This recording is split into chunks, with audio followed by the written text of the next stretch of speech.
믿음에 대한 얘기를 한번 정리를 했으면 좋겠다 생각해 봅니다. 여러분, 우리가 믿음이라고 할 때 우리 예수를 믿는다고 하는데, 믿음이라는 것은 크게 두 가지 면에서 성립이 돼야 됩니다. 하나는 믿음의 대상을 알아야 됩니다. 내가 믿는 대상이 누군가. 그러니까 우리가 예수를 믿을 때 우리가 누구를 믿냐면 하나님을 믿죠. 근데 그 하나님은 다른 종교나 다른 데서 얘기하는 그 하나님이 아니라 우리의 죄를 위해서 자기 아들 독생자 예수 그리스도를 이 땅에 보내셔서 십자가에 못 박아 죽으시고 우리의 죄를 사해 주시고 우리를 구원해 주신 바로 그 하나님을 믿는 것입니다. 그것이 믿음의 대상입니다. 그럼 믿음의 내용은 무엇인가? 믿음의 내용은 바로 우리 사도신경에 잘 나타나고 있습니다. 우리가 신앙 고백했던 사도신경의 내용이 우리가 믿는 믿음의 내용입니다. 예수를 믿는다 할 때는 우리가 여러 가지 이야기할 수 있지만 복합적으로 예수 그리스도께서 나의 구세주, 나를 죄에서 구속하신 구세주가 될 뿐 아니라 지금 내 삶의 주인 되심을 내가 받아들이고 인정하고 또 그것에 따라서 삶을 살아가는 것을 말합니다. 이것이 내 삶의 신앙을 삶에서 내 삶을 구체적으로 변화시키고 그 다음에 내 삶의 습관으로 만들고 신앙적인 가치관으로 내가 살아가게 만드는 것이 신앙이다. 잠깐 그렇게 정리를 했어요.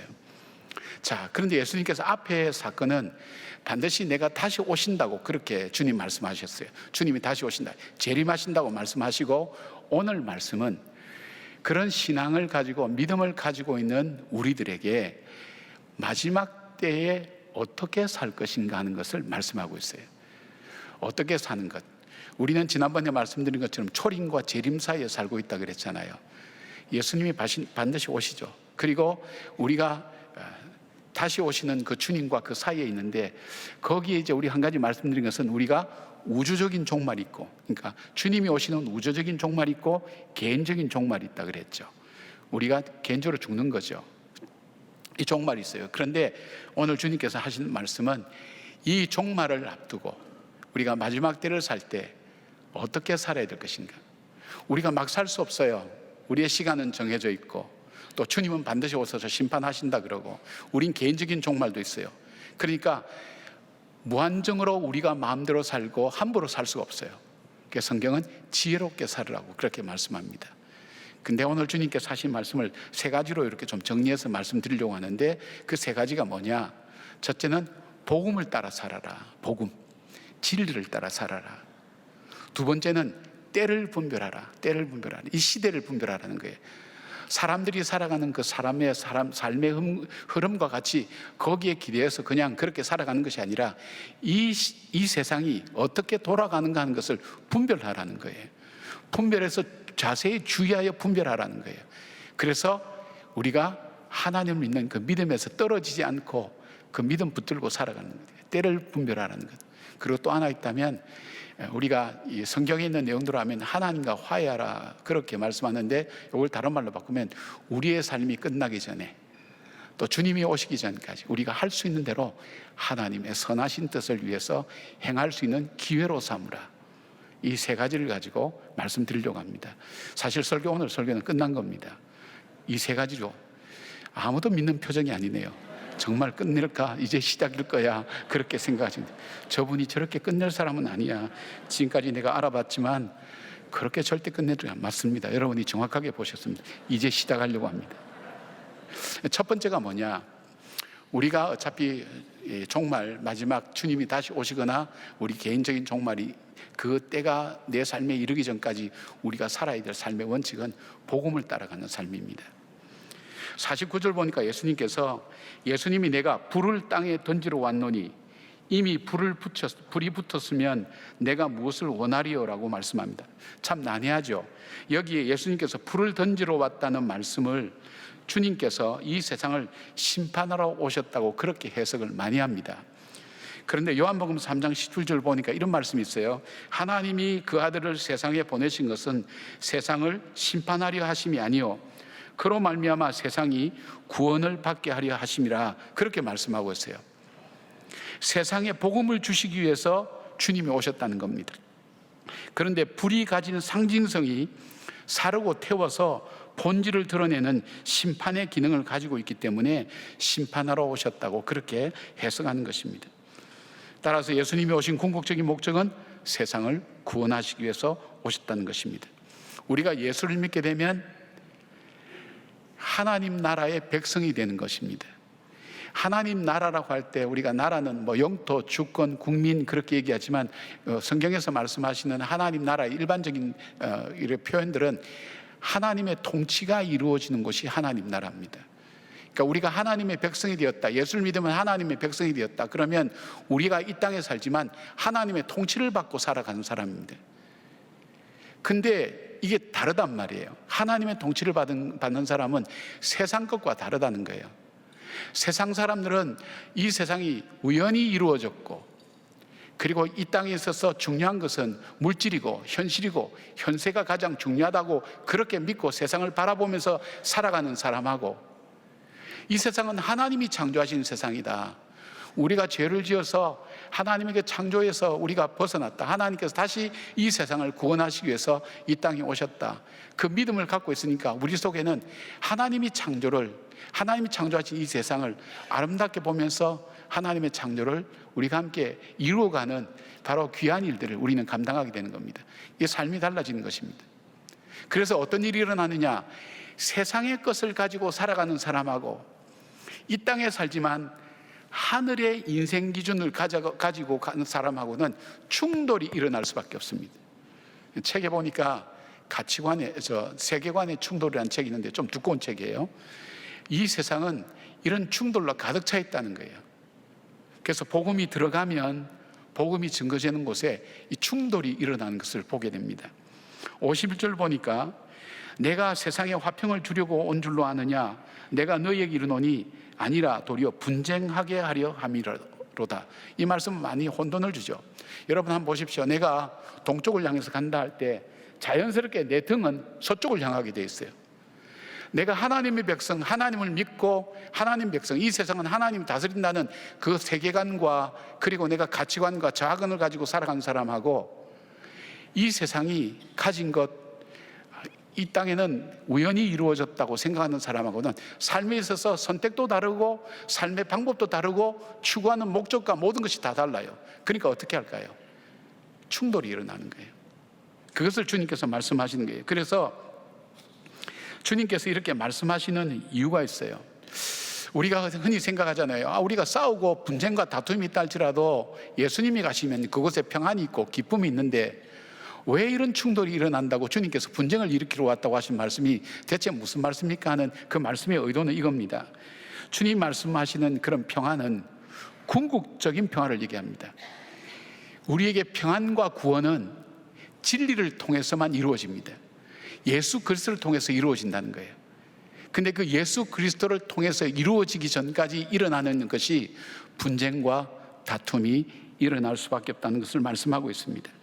갈라디아서 5장 17절 보니까 육체의 소욕은 성령을 거스르고 성령의 소욕은 육체를 거스리나니 이 둘이 서로 대적함으로 너희의 원하는 것을 못하게 하려 하심이라고 말씀하죠. 진리에 대한 갈등이 얼마나 깊고 심각한 것인가. 주님은 결코 나눠줄 수 없는 가족 간에도 분쟁과 다툼이 일어난다고 말씀하는 겁니다. 주님은 진짜 구원을 위해서 가짜를 분리시켜야 되고, 정의를 위해서는 불의를 구분해야 되고, 진리를 위해서는 거짓을 분별해야 된다고 그렇게 말씀합니다. 우리 몸에 예를 들어서 암이 있다면 암덩어리를 잘라내야 됩니다. 그걸 제거해야 됩니다. 그럴 때 새살이 돋아나고 살아날 수가 있습니다. 이것을 가지고 함께 살 수는 없습니다. 우리가 믿는 그 진리가 진정한 진리라면 이 진리를 내가 믿는 우리는 바로 세상의 것을 믿고 사는 사람과 충돌이 일어나는 것을 두려워하지 말아야 됩니다. 왜냐하면 바로 그들로 하여금 이 진리를 알 수 있도록 우리가 함께 노력하고 애쓰고 기도하면서 그 진리가, 하나님의 나라가 그 사람들에게도 영역이 미치도록 기도하는 그것이지, 그 갈등 때문에, 두려움 때문에 포기하거나 그렇게 하지 말라고 말씀하고 있습니다. 요한복음 1장 3절부터 5절까지 이렇게 말씀합니다. 만물이 그로 말미암아 지은 바 되었으니 지은 것이 하나도 그가 없이는 된 것이 없느니라. 그 안에 생명이 있었으니 이 생명은 사람들의 빛이라. 빛이 어둠에 빛이 돼 어둠이 깨닫지 못하더니라고 되어 있습니다. 우리 안에, 예수 안에 있는 빛이 우리 안에 있어요. 근데 세상에 이 빛이 오셨어요. 예수님이 빛으로 오셨어요. 그러나 어둠이 그 빛을 알지 못했다 그랬어요. 그 어둠이 빛을 알지 못하니까 비치는 우리와 충돌이 일어나게 되어 있다는 것입니다. 주님께서 그것을 아시라는 것입니다. 여러분이 예수를 믿으면 예수를 믿는데 우리 가정이 왜 이렇게 힘들까? 더 분란과 어려움만 일어날까? 예수 믿는데 내 삶이 왜 이렇게 어려울까? 더 어렵죠. 왜요? 우리는 이 땅의 기준으로 살지 않으니까, 하나님 나라의 기준을 가지고 살아가니까 이 땅의 삶이 힘들 수밖에 없습니다. 세상은 점점 어려워져 갑니다. 어려워져 간다는 것은 예수 믿는 사람이 믿음으로 살기가 어려워지는 세상이 된다는 것입니다. 그럼에도 불구하고 낙담하지 않고 그 말씀 붙들고 믿음 붙들고 하나님 주님 오실 준비를 하고 우리의 종말을 맞을 준비를 하면서 오늘도 살아가는 삶, 바로 그 삶을 살아야 된다는 것입니다. 두 번째로 예수님께서 말씀하시는 것은 시대를 분별하는 지혜를 가지고 살아야 된다는 것입니다.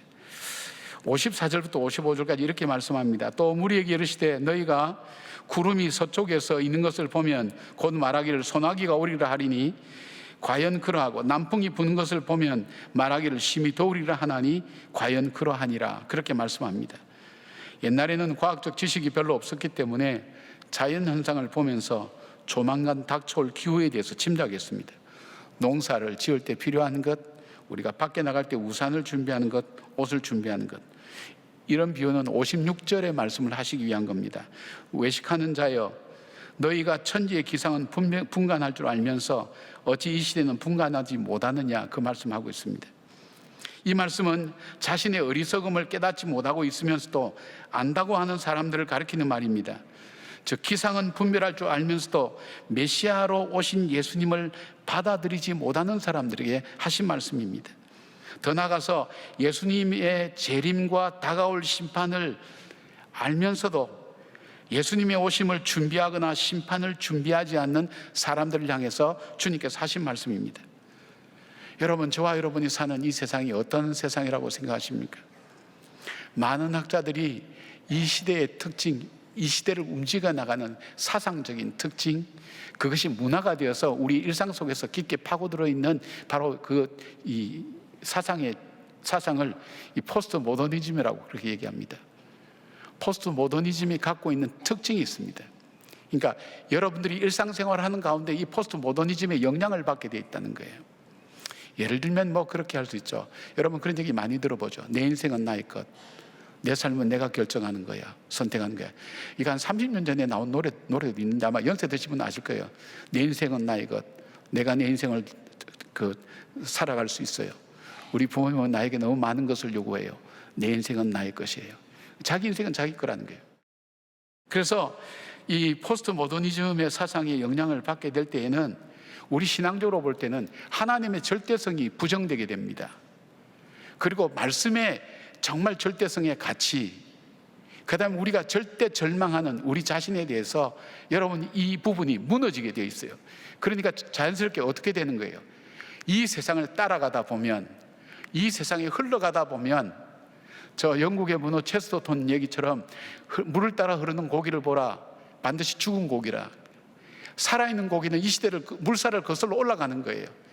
이 시대 속에서 하나님의 사람으로 살아가는 삶 위해서 내 삶을 결단하고 이 시대의 흐름을 분별하고 저렇게 살아서는 안 되겠다 깨닫는 거예요. 그런데 성경은 이렇게 말씀하고 있어요. 로마서 12장 2절 보니까 너희는 이 세대를 본받지 말고 오직 마음을 새롭게 함으로 변화를 받아 하나님의 선하시고 기뻐하시고 온전하신 뜻이 무엇인지 분별하도록 하라. 그럼 여러분 이렇게 질문할 거예요.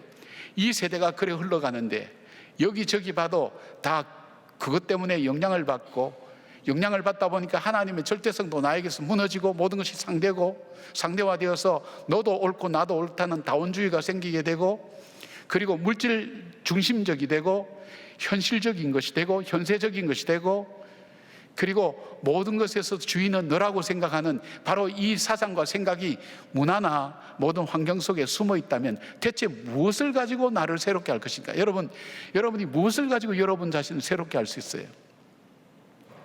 하나님 말씀은 바로 성경 말씀을 가지고 우리를 새롭게 할 수 있다는 거예요. 이 말씀 외에는 세상을 분별할 수 있는 잣대가 없어요. 여러분, 오늘 여러분들이 살아가는 삶 속에서 뭐 이렇게 심각하고 어려운 문제보다도 이렇게 간단하게 생각하시면 돼요. 내가 내 행동에 가장 영향을 많이 받는 게 뭘까? 한번 생각해 보세요.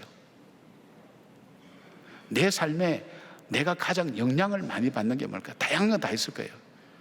그러나 그것이 나를 새롭게 하는가? 정말 나를 새롭게 하는 것은 하나님 말씀밖에 없다는 걸 기억하면서, 여러분, 시대를 분별하고 이 시대를 따라가는 사람이 아니라 말씀을 따라가며 시대를 분별하고 말씀이 우리에게 가르치는 그 삶의 방향으로 걸어가는 저와 여러분 되기를 바랍니다. 세 번째, 주님의 재림을 기다리는 사람, 우리의 마지막을 준비하는 사람은 하나님과 화해하는 사람이라 그랬는데, 이 표현을 쓰는 이유가 있습니다. 57절부터 59절까지 보니까, 또 어찌하여 옳은 것을 스스로 판단하지 아니하느냐? 내가 너를 고발하는 자와 함께 법관에게 갈 때에 길에서 화해하기를 힘쓰라.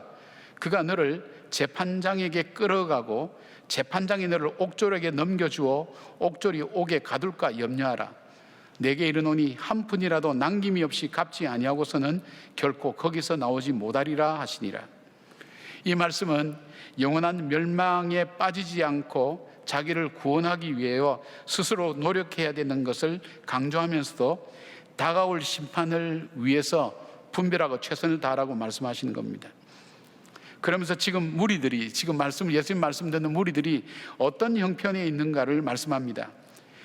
이렇게 말씀하죠. 내가 너를 고소할 자와 함께 법관에게 갈 때라는 것을 원문대로 번역하면 이렇게 번역할 수 있습니다. 왜냐하면 너는 마치 고소할 자와 함께 법관에게 가고 있는 것과 같기 때문에 라고 그렇게 되어 있습니다. 이 사람은 빚을 많이 진 사람입니다. 그래서 이 빚을 많이 지기 때문에 이 사람이 나를 데리고 같이 둘이 이 법정에 가는 거예요. 재판장에 가는 거예요. 그런데 예수님 말씀이, 그 재판장에 가면 너는 필히 그 빚 때문에 감옥에 갇힌다. 한 푼이라도 다 갚지 않고는 거기에서 나올 수가 없다. 그러니까 길 가는 그 길에서, 인생의 길에서, 가는 길에서 거기서 화해하라는 거예요. 그 사람과 화해하라는 거예요. 화해하라는 뜻은 뭐예요? 빚을 다 갚아라, 그 뜻이에요. 이 화해한다는 단어의 원형은 아필라소라고 그렇게 하는데, 이것은 떠나다, 놓아주다. 그런데 법적 관계로부터 자유롭게 되는 것을 말하는 거예요.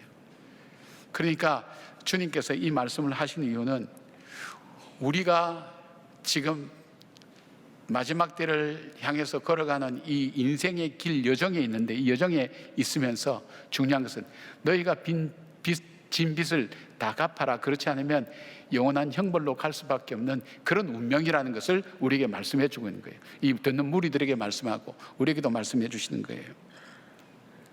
근데 우리가 진 빚은 우리가 갚을 능력이 없어요. 그래서 우리가 갚을 길은 우리가 아는 것처럼, 말씀 나누는 것처럼 회개하고 예수님이 나의 죄를 십자가에서 다 갚아 주셨음을 믿고 예수 그리스도를 나의 구세주와 주님으로 영접하는 방법밖에 없어요. 왜냐하면 예수님께서 십자가에서 7마디 말씀을 하셨는데, 그 중에 한 말씀이 테텔레스타이라는 이 단어예요. 이 표현은 뭐냐면 다 이루었다, 그렇게 표현되죠. 그런데 원래 이 용어가 상업적 용어로 물건값을 완전히 다 치루었다는 의미로 그렇게 사용되는 단어입니다. 예수님께서 테텔레스타이라고 외칠 때는 우리가 빈 허물과 죄의 모든 빚을 다 갚았다라는 거예요. 그 예수님이 우리의 허물과 죄를 다 갚아주셨다, 예수의 보혈의 피로 우리를 갚아주셨다, 그 뜻입니다. 그래서 로마서 5장 1절에 바울은 이렇게 얘기합니다. 그러므로 우리가 믿음으로 의롭게 하심을 받았으니 우리 주 예수 그리스도로 말미암아 하나님과 화평을 누리자, 그렇게 말씀합니다.